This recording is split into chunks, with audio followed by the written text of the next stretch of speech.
मेरा नाम है श्री दिगंबर पूर्णम गिरी। जब मैंने शास्त्र पढ़ा और उसमें यह आया कि जब महाप्रलय होगी तो 12 सूर्यों का ताप इस पृथ्वी पे गिरेगा जी। और मैंने आंख खोल के देखा तो एक ही सूर्य दिख रहा है, 11 और नहीं दिख रहे। मैंने उनसे तर्क किया कि 12 ही लिखा है, गलत लिखा है कि 12 सूर्यों का ताप पड़ेगा, एक ही सूर्य 12 कहाँ है? तो उन्होंने कहा बेटा ये सत्य लिखा है, जो वर्तमान में हमारा सूर्य का प्रकाश आ रहा है ये केवल 8% आ रहा है। 92% ओजोन परत पर रुक जा रहा है, जो अल्ट्रावेटिक किरणें जिसको कहते हैं। ओके। यहाँ केवल 8 आ रहा है विटामिन डी को लेकर, रेडियम से युक्त होकर।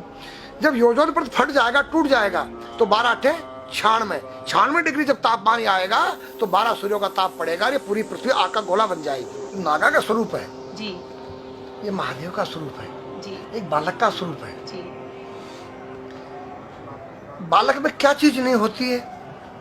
निर्मल मन जन सो मोई पावा, मोई छल छिद्र कपट नहीं सुहावा। तो बच्चे के दिल के अंदर न काम है, न क्रोध है, न लोभ है, न मोह है, न मद है। और नंगा किस तेरी गोद में बैठ जाए, नंगा उसकी गोद में बैठ जाए। तो नागा का रूप एक बालक का स्वरूप होता है जिसके अंदर से विकार रहित हो जाए, उसका नाम नागा है, सन्यासी है, संन्यासमया, तीनों गुणों से रहित हो जाना। ये जो गांजा भांग है ये क्या करता है? तुम्हारी मनोशक्ति को जो है बुरे कामों से डरा देता है, या तो कोई यूज करके देखे। दारू जो है वो तुम्हारी मनोशक्ति को उत्तेजित करता है, पिछली बातों को याद दिलाता है। दूसरा तुम्हारी जो है भांग गांजा तुम्हारी काम वासनाओं को जो है दबा देता है। तो नारी के नंगे स्वरूप को 5 व्यक्ति देख सकते हैं। मेरे पास एक डिश है और जो चुटिया होती है एंटीना है, जो तुम्हारे जो यहाँ से कुछ तरंगें बाहर को जाती हैं, कुछ अंदर को आती है। 5 कर्मेंद्री, 5 ज्ञानेंद्री, 10 उस रथ के घोड़े हैं और बुद्धि रूपी उसमें लगाम है और ज्ञान रूपी चाबुकर बोलने वाला इसमें स्वयं सारथी कृष्ण है। तो आज हमारी संस्कृति बदली गई। ये आज हमारे लड़के लोग खड़े होकर पेशाब कर रहे हैं, ये हमारी संस्कृति नहीं है। न मुसलमानों की संस्कृति है, न हिंदू की खड़े होकर पेशाब करना। जैसे अगस्त मुनि ने 3 चलू में समुद्र पी दिया। मैंने पूछा महाराज वो मामा जी का कितना बड़ा पेट था? वो पृथ्वी पर रहता था, क्या पृथ्वी से बड़ा था उसका पेट जो सारे समुद्र पी गया? मैंने कहा नहीं बेटा, वो एक साइंस थी, उस काल की वैज्ञानिक थी। उन्होंने ऐसा केमिकल डाल दिया कि पानी के 2 भागों में बढ़ गया, H2O हो गया और वो आकाश में उड़ गया। आज का जो नौजवान है ये साइंसवादी है, ये हमारी भौतिकवादी और जो हमारी धार्मिक आध्यात्मिक बात को नहीं मानेगा। इसको तुम साइंस के द्वारा अध्यात्म को मनवाएगा तो मानेगा। जैसे मैं सूर्य को जल दे करके मैं हर बीमारी का इलाज कर देता हूँ। बताओ कैसे? कैसे बाबा? सूर्य उदय हो रहा है, ये जैसे सूर्य मान लो इसको जी, और मैं यहाँ खड़ा हूँ तो हम दोनों एक ही डिग्री पर हैं जी, सीधा। इसकी जो किरण आ रही है वो सीधी आएगी। जी, मैंने स्नान किया, जी, मेरा बदन गीला है जी, और मैंने तांबे के लोटे में जल भरा तो तांबा कॉपर है, कॉपर में जब जल भर जाए तो कॉपर वाटर हो गया। राइट। और मैं अपने सिर के ऊपर से गिराया जी, और सूर्य का प्रकाश उसमें विटामिन डी रेडियम को लेकर टकराया जी, तो क्या बनेगा? रेनबो बनेगा, इंद्रधनुष बनेगा, 7 कलर बनेंगे। जो हमारे 7 कलर सूर्य के 7 घोड़े हैं। अब उसमें जो हरा रंग है वो क्लोरोफिल का है, जो पत्तियों में पाई जाती है, विटामिन डी और रेडियम से लैस है। वो मेरे मस्तक पे, मेरी आंख पे, मेरे कंठ पे, मेरे हृदय पे, मेरे फेफड़े पे, मेरे लीवर पे, मेरे पित्त पे, मेरे आमाशय पे, मेरे गुर्दों पे जब वो गिरेगा क्या करेगा? ऐसे 6 रंग कलर और बचे हैं, बैंगनी है, ऑरेंज है, नीला है। तो ये क्या करेंगे? किस चीज के प्रतीक है? जब हरा रंग क्लोरोफिल का है और डॉक्टर कहता हरी पत्तियां खाओ, सब्जियां खाओ, उसमें आपको आयरन मिलेगा। तो अब वो जो विटामिन डी से जो हरा रंग पैदा हुआ है सूर्य की किरण से कॉपर वाटर में, वो क्या करेगा? कोई वैज्ञानिक बताए तो सही मुझे। एक अमेरिका का चेला है, एक रूस का है, वो मेरे भक्त बने हुए हैं। हरिद्वार में क्या वो कोई जल दे रहा होगा सूर्य को, वो भी अपने ऐसे से फेंक रहा है, मैं बैठा देख रहा हूँ ये क्या कर रहा है। मैंने उसको बुलाया तो मैंने यही फार्मूला उसको समझाया। वो मेरा शिष्य बनेगा। बोला ओ ये तो साइंस। मस्तिष्क पर तिलक क्यों लगाते हो इस जगह पर? पहले लगता है पीला, फिर लगता है लाल, फिर लगता है सफेद। 3 कलर क्यों लगते हैं? काला क्यों नहीं लगता? चौराहे पे 3 बत्तियां हैं, जी देखा होगा जी। लाल क्यों है? फॉर डेंजर स्टॉप, खतरा है, या डेंजर, खड़े हो जाओ, खतरा है जी। पीला देखो, चलना नहीं है, हाँ, देखो रेडी रहो, देखो। और सफेद चल सफेद सफेद तो यहाँ है उसमें ना, हाँ चावल लगा रखे हैं ना मैंने हाँ सफेद, हाँ वहाँ हरा है, वहाँ हरा है, रेडी टू गो। गो, या हरा गो है। जी। नहीं सफेद, अगर युद्ध हो रहा है, गोलियां चल रही है, सफेद झंडा लहरा दिया जाए। पीस, शांति का प्रतीक है। चावल ठंडा होता है, और हमारी यहाँ पर सुषुम्ना नाम की नाड़ी है, जी। लाल कलर है कि तुम इस योग संयोग में आके तुम बैठ सकते हो कि नहीं, ये माहौल तुम्हारे योग्य है या नहीं, या जुआ चल रहा है, या शराब पी जा रही है, क्या तुम बैठ सकती हो? देखो पीला कलर है, देखो, आना नहीं जाना नहीं, देखो, ओ खतरा है या ठीक नहीं है, चलो। और सफेद शांति, जी।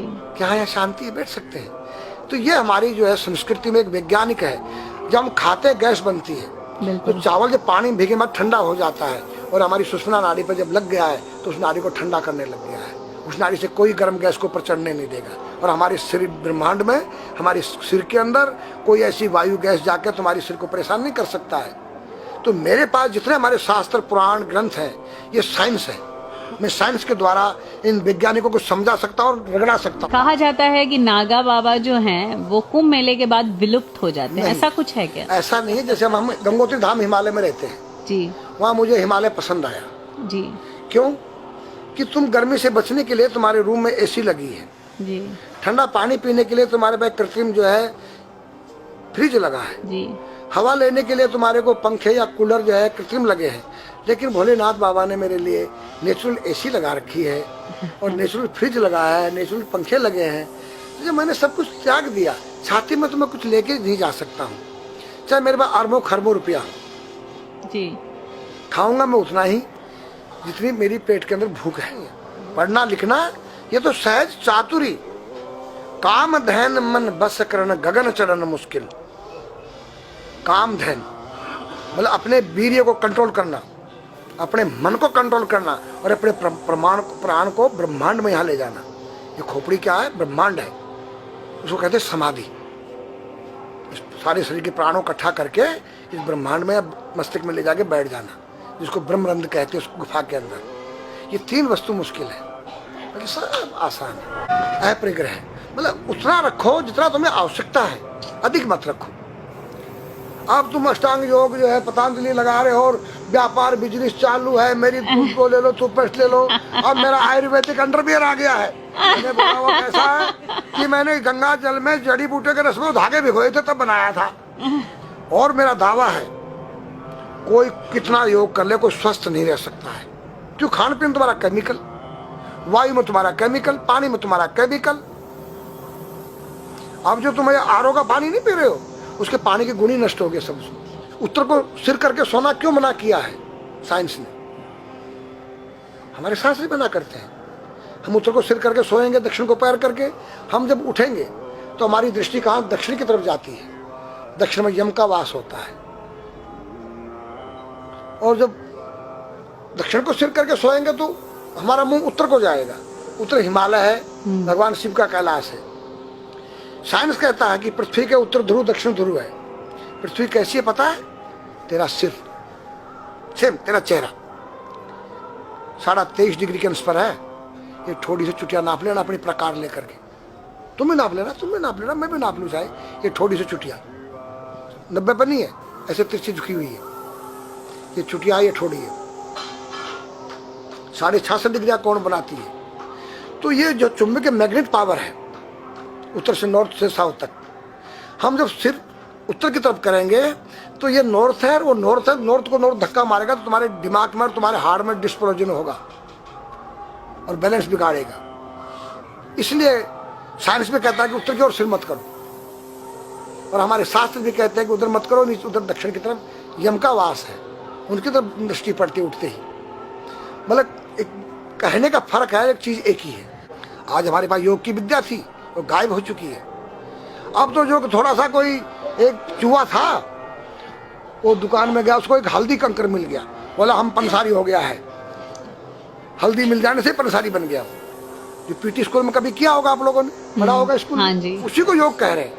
योग क्या है? भगवान कृष्ण के पास था, उज्जैन गए थे संदीपनी ऋषि के पास सीखने के लिए। एक ही समय में 16,808 रावणों के साथ बात कर रहे हैं, अलग अलग रूप में। योग से अनेक रूप बन सकते हैं। योग हनुमान जी के पास था। जब लंका में घुसे हैं तो मच्छर का रूप बनाया उन्होंने, मत्स्य के समान रूप धर कपि, मच्छर के समान। जब सीता के पास गए छोटे से बनकर तो पूछा क्या तेरे जैसे ही है सब? कि हाँ। फिर तो श्रीलंका पे विजय पाना असंभव है। तो हनुमान ने पहाड़ का जैसा रूप दिखाया, हिमालय जैसा। सर्जविन करना, अपने प्राण को निकाल के मुर्दे में डाल देना, उसको प्रकाया प्रवेश कहते हैं, जो आज है ही नहीं, लुप्त हो गई। जो जानता है किसी को बताता नहीं है। अगर उसका कोई शिष्य है उसको बताना चाहो, उसको जिज्ञासा नहीं उस शिष्य को सीखने के लिए।